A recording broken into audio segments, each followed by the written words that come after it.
ci li ngay ñuy teewlu seen biir kër ñu tàmbale ko ci xibaaru ñaari waxtu yeeg li nga xamante ni moom moo gën a fës lu gën a fës moom moo di assemblée nationale démb dañu doon voté li nga xamante ni moom moo di loi de finances rectificative maanaam loi bu nga xamante ni day soppi lii di budget Sénégal député yu bëri nag jël kaddu wax ci ay lu bëree bëri fi nga xamante ni moo di gox-goxaat yi wax tamit ci gafak réew mi soxal tamit Air Sénégal ki nga xam ne mooy ministre Cheikh Diba ñëwaat na ci bu baax a baax compagnie bi mu am ay jafe-jafe moom ñëwaat na ci ne dugal nañ ci xaalis beneen bi nga xamante ni moom moo gën a fës ci xibaar yi moom moo di Ouest Foire ci Ndakaaru teg nañu fa bibliothèque bu bees fexe ba nga xamante ni ndaw yi nekk ci foofu ñëw di fa jànge ngir am xam-xam ñoom nag ñu ne am na ay professeurs yoo xamante ni woo nañ leen ci mbir mi ngir ñu jàpp ci mbokk yi li moo gën a fës ñu ñëwaat ngir faram-fàcce ko.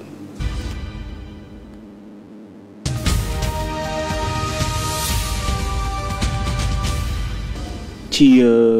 ay simili la ñu xam ne ki nga xam ne moo di président de la République Bassirou Diomaye Faye moom jóge na Ndakaaru dem Séville ci Espagne ngir fekke ji lu nga xamante mooy ñeenteel bi conférence boo xamante ni dañ fay waxtaanee wàllu koom ak wàllu suqaliku ci réew yi loolu nag ñi nga xamante ni ñoom ñoo di Nations Unies ñoom ñoo ko defar boole ci njiitu réew yu bëri ak ay gouvernement ngir ñu fekkee ko bépp kuréel bu nga xamante ni tamit dafay yëngatu ci wàllu koom ñoom tamit fekkee nañu ko waxtaanee tamit wàllu kaaraange ñu ne président Bassirou Diomaye Faye waa présidence ñoom ñoo ko wax moom dafay fekkee ndaje moomu loolu dina ci ñëwaat ci suñu yeneen i xibaar ma ngi ko doon junji sànq bu ñuy tàmbale moom moo di loi de finances rectificative assemblée nationale démb dañu ko doon voté député yu bëre yëkkati ay kaddu bi loi bi nag ngir ñu voté ko am na téeméer ak fanweer ak juróom-ñeent ñoo xamante ne ñoom ñoo voté téeméer ak ñaar fukk ak juróom benn ñoom ñoo nangu loi bi fukk ak benn ñoom ñoo ko bañ ñaari nit ñaari député ñoom voté wuñu li nga xam ne moo di loi bi ku ñu xamle lépp ñu ñëwaat ci loolu moom mooy mu wax Cissé. projet loi de finances rectificative jot nañ ko adopté ci assemblée nationale téeméeri xob ak ñaar fukk ak juróom-ñaar ñoom ñoo ne waaw fukk ak benn ne déet. ci plénière bi nag moom jëwriñ dénk wàllum finance ak budget di Cheikh Diba moom nee na dëgg la situation bi kat metti na. Nous sommes dans une situation de précarité budgétaire et financière. ñu war a jël des responsabilités. La situation n'est pas critique, elle peut être gérée. man da ngeen ma fekk ci ne leen attention fi ñu jëm dafa xaw a sensible sur les questions au moins budgétaires et financières. nañu takk ndig yi te liggéey. lam ca fësal mooy da daal li nga xam ne kat noonu la xaar ci ñaar téeméeri milliards ak juróom-benn fukk ci recette loolee duñ ko mën a gum am. ne 260 milliards yi ñu doon. li nga xam ne moo delluwaatoon ci ay recette te lu bëree bëri ci koppar loolee duñ ko mën a am te loolu dañ ko assumer li nga xam ne tamit mooy ci déficit ñu ngi daal di toll ci 11,6% waaye loolu jafe-jafe la. lañ lañ war a def mooy daal di fexe ba joyanti ngir mën a wàññi li nga xam ne mooy rationaliser ay dépenses loolu mooy illa ji te foofu ci lañ war a liggéey. investissement public nga xam ne dañ koo financé ci ressources internes nee nañ tamit loolee dafa wàññi aslëf te gouvernement bi moo koy assumer. véritablement voilà le travail qui est en train de se faire. waaw li nga xam ne mooy liggéey bi ñu def day daal di wéeru ci li nga xam ne kat mooy wàllum transparence kon tamit fexe ba li nga xam ne mooy ay ressources ñu mën ko di ko yaxanal waaye am na loo xam ne dafa daal di taxaw loolu tamit ci suñu responsabilité dañ koy daal di gëm fexe tamit ba li nga xam ne mooy ay cargaison ci pétrole loolee ñu mën koy financer waaye jaarle ko ci ab transparence loi de finances rectificative nekk jumtukaay bi nga xam ne gouvernement bi ca la daal di fas yéene tollaleeg budget ma ca la nga xam ne daal moo delluwaat ci yokkas lëf ba ñu nemmeeku waaye tamit ci conjoncture économique bi nga xam ne da koy jaarale ci ay engagement ci loi de finance boo xam ne assemblée nationale la ñu ko doon tëgg démb foofu la ñuy des sax ki nga xamante ni moom mooy jiite député Pastef fi di Ayib Daffé moom yëkkati na ay kaddu jëmale ko ci loi boobu lu mu wax moom mooy loi bi méngoo na ak benn ponk ci règlement intérieur bu assemblée nationale di article 45 ñu déglu ko. Cette loi de finances rectificative, je pense que elle vient à son heure parce qu'elle répond vraiment aux conditions de l'article 47 de la loi organique relative aux lois de finances. c'est une traduction de l'agenda national de transformation, la vision Sénégal 2050. Croissance bi jóge na prévision croissance 8,8%, ñu yóbbu ko 8%. C'est ça la sincérité et l'équilibre budgétaire. Mais malgré que baissé na, mais ñëpp s'accordent à dire que le Sénégal a la meilleure prévision de croissance dans toute l'Afrique. Donc nous pouvons être optimistes. Nous pouvons être optimistes parce que suñu xoolee seen priorité d'investissement yi, c'est le développement humain, équité sociale, gouvernance, sécurité, secteur primaire mooy agriculture, élevage, pêche, énergie bi, courant bi, hydraulique, ndox mi, également numérique bi ak organisation des Jeux olympiques de la jeunesse Dakar 2026 pour booster le tourisme. Loolu mooy recouper les priorités des populations sénégalaises. ci assemblée nationale tamit wax nañu fa mbiru bor ndaxte député yu bëre wax nañu loolu ki nga xamante ni moom moo ci tontu nag di jëwriñ ji di Cheikh Diba moom lu wax moom moo di bor baax na loolu amul benn yoon bu ñu koy dàqee wante li nga xamante ni ci loolu la ñu koy teg rek moom mooy leeral mbir yi ngir Sénégal yi daal di xam moom ñu déglu ko moom Cheikh Diba. Je crois que nous sommes dans un processus de gestion active de la dette qui nous a permis de libérer 800 milliards d'espace budgétaire bu ko fàtte. La gestion de la dette publique gestion active boobu ñu nekk di def ni permettre nañu rien que sur 2025 de libérer de l'espace budgétaire à hauteur de 800 milliards. léegi nag loolu su amee dañuy redresser mbir yi dañuy dox jëm ci sur la question de la dette vraiment 5 000 et quelques milliards de besoins de financement dont les 4 000 et quelques milliards relève du remboursement de l'amortissement. Loolu du dette bu bees pour ko xam. Aujourd'hui, ce que je peux vous assurer, c'est que la situation de la dette du Sénégal a fait l'objet d'un travail très très sérieux, un travail exhaustif pour éviter ñu naan IGF la, Cour des comptes la, kële la. On est allé prendre un cabinet de renom international. ci mbir mi tamit fi nga xamante ni moom bu di assemblée nationale waxtaane nañu fa mbirum Air Sénégal ci ay jafe-jafe ak jamono ji lu muy dund député yu bëre dal di ci woo ki nga xamante ni moom moo di ministre bi mu àddu ci moom nag lu mu wax moom mooy weer bi ñu génn di mai ak weer bi ñu nekk di juin Air Sénégal jox nañu ko lu toll ci 15 milliards ci suñu xaalis dañu koy déglu ci ay leeral ba léegi. Air Sénégal situation bu nekkee nii fi ko fekk en même temps que nous faisons face aux difficultés nous cherchons à redresser Air Sénégal. Nous cherchons à faire en sorte que les appels de garantie ne soient pas une réalité parce que dafa am impact sur la crédibilité de nos signatures. Dette intérieure bi honorable Oumar Sy doon wax effectivement ñuy xool naka la ñuy dans le cadre d'une recapitalisation ñu embarqué ko. On a déjà mis entre avril et maintenant 15,7 milliards dans Air Sénégal et le pays est en difficulté. En ce moment-là, Abdoulaye Ndiaye wax na la Poste qu'on traîne. Moi aussi, on essaie de le maintenir en vie en attendant ñu am des résultats beaucoup plus probants sur tout le travail que nous faisons par ailleurs. En ce moment-là, les universités ont budgétisé sur 7-8 mois les salaires. Après, tu t'efforces à faire le complément parce que c'est très sensible. Les étudiants, les bourses d'études, des fois c'est pas normal, des fois les choses ne sont pas du tout ce qu'elles devraient être, mais on a la responsabilité d'assumer.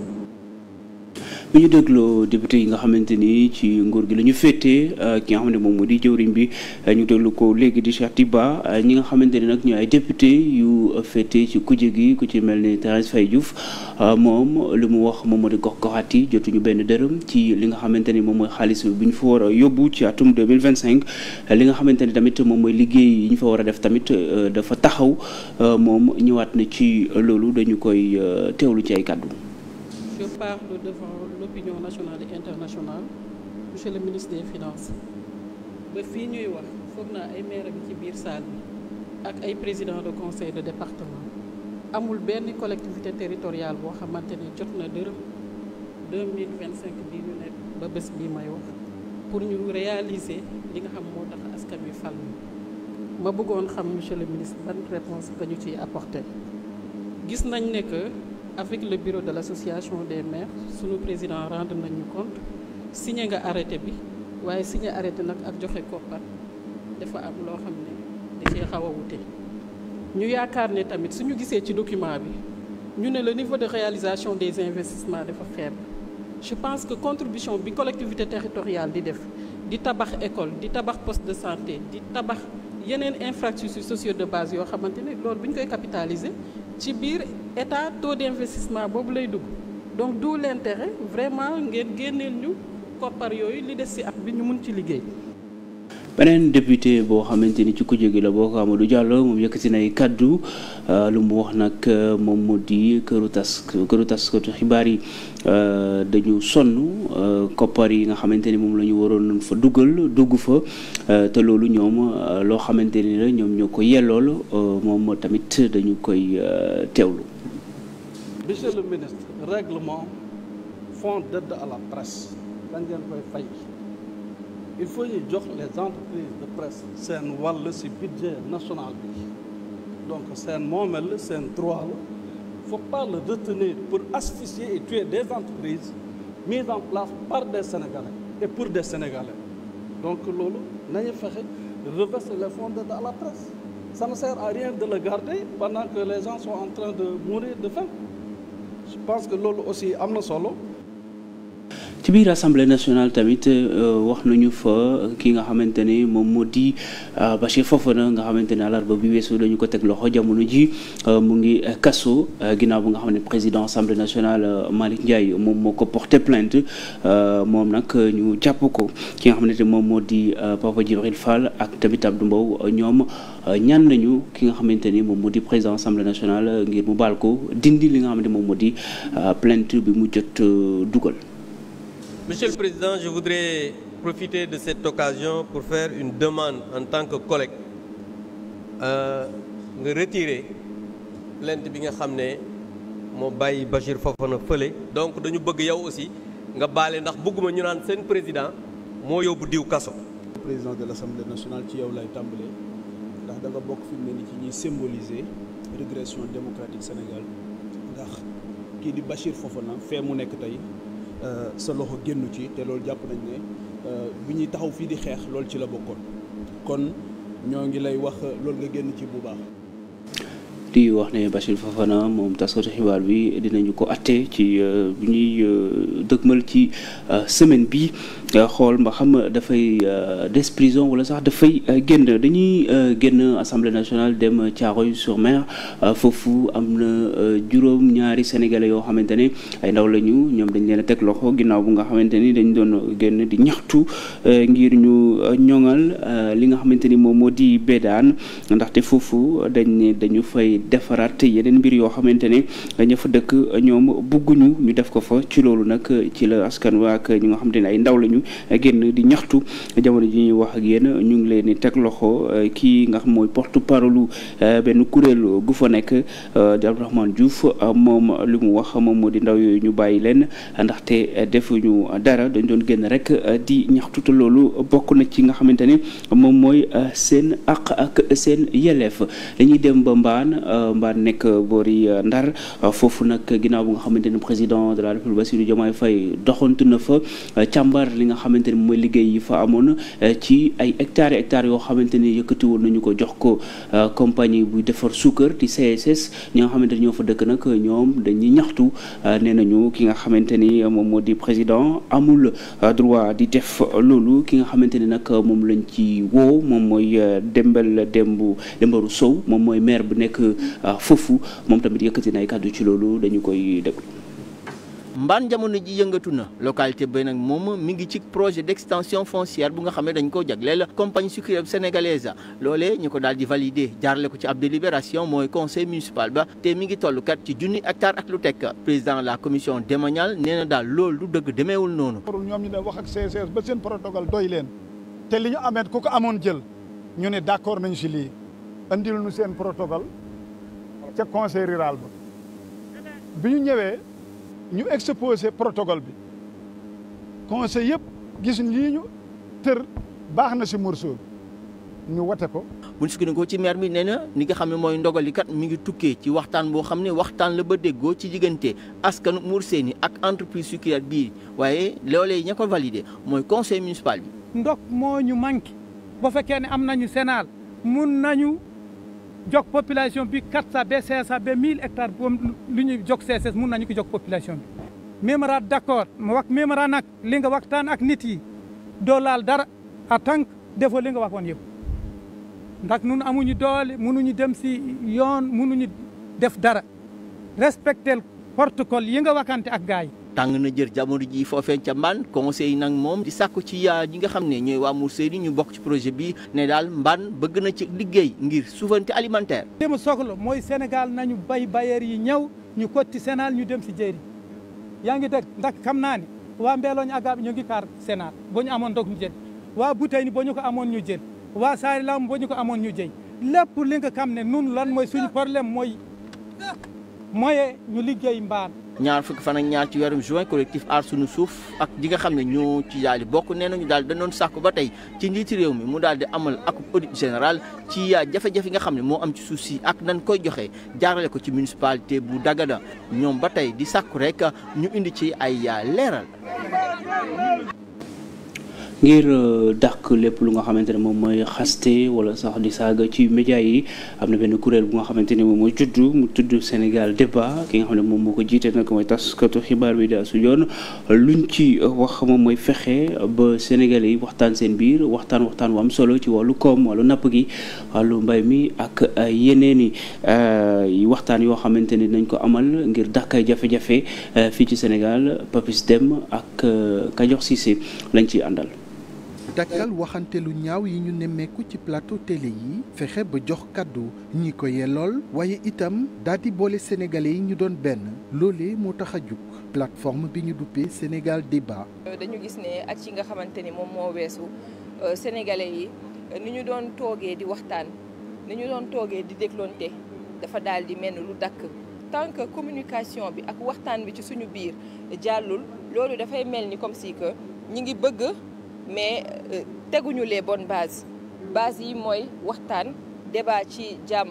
loolu moo waral en tant que journaliste naturellement ñu daal ci créer Sénégal débat. ci ay panel yoo xam ne ay experts ñoo koy animé plateforme Sénégal débat la mu bëgg mooy daal di yëkkati niveau débat bi ba askan wi rawatina njiit yi mën cee jëlee njariñ. Maintenant le micro est accessible à tout le monde mais dafa mel ni duñu xam nu ñu koy utiliser pour mu nekk jumtukaay boo xam ne dina indi jàmm. gis ngeen tey ñi ñu fi invité leen ñu daal di ñëw waxtaan ak askan wi ñu xam ni débat d'idées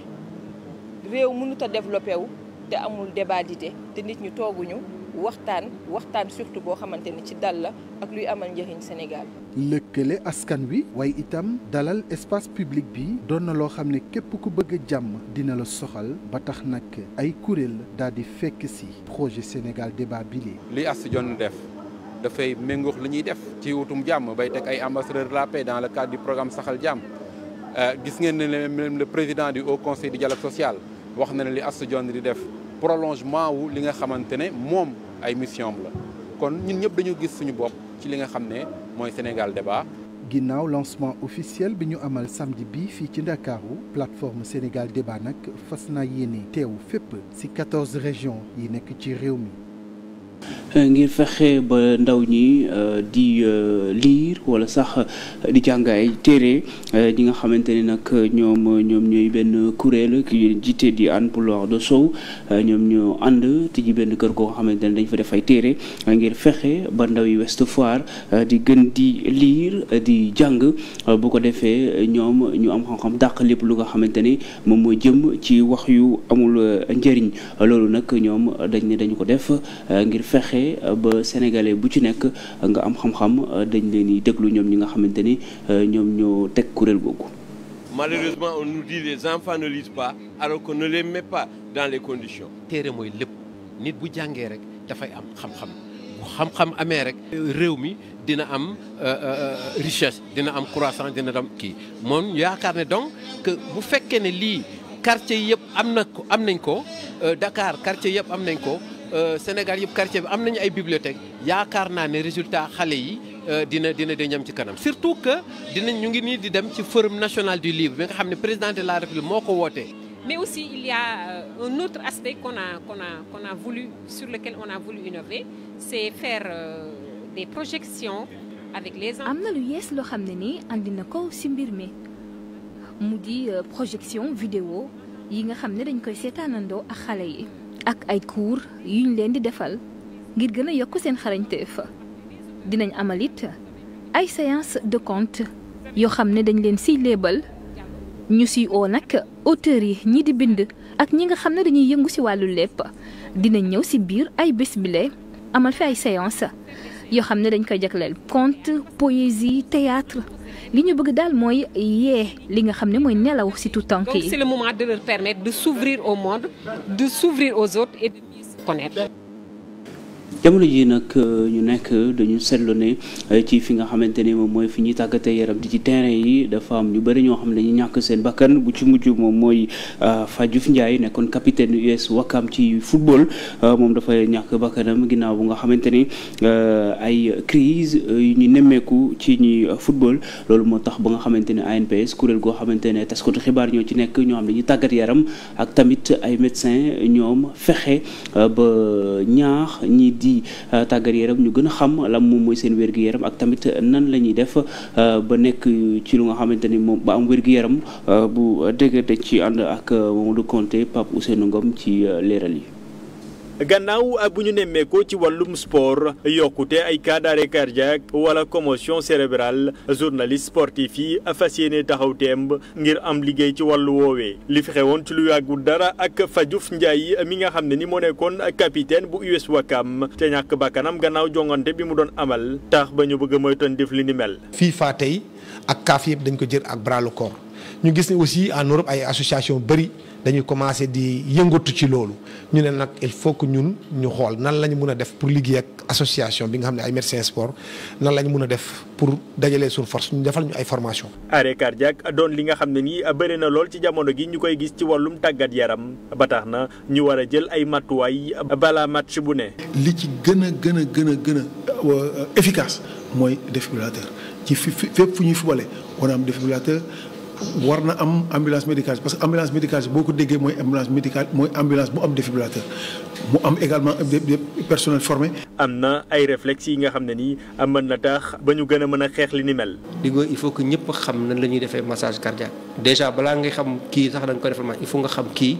ndax arrêt cardiaque la def ndax mort subite la def léegi boo demee ba xam ne kii def na da nga war a commencer massage. leneen li nga xam ne nii léeg-léeg duñ ci bàyyi xel mooy commotion cérébrale maanaam yuur gu yëngatu te mu bare lool li muy faral di am ci terrain yi di indil yenn sportif yi ay jafe-jafe yu rëy. moom ak arrêt cardiaque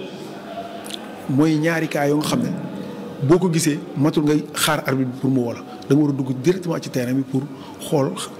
nit ki ndax am na commotion cérébrale wala déet. association nationale de presse sénégalaise ak médecins yi nga xam ne nii ñoo nekk ci wàllum tàggat yaram bi jàpp ni balaa ñoo mën a xeex yi ni mel faaw rek ñu mën a sensibiliser ñëpp ngir ñu mën a xam nan la ñuy amalee secours yi njëkk yi.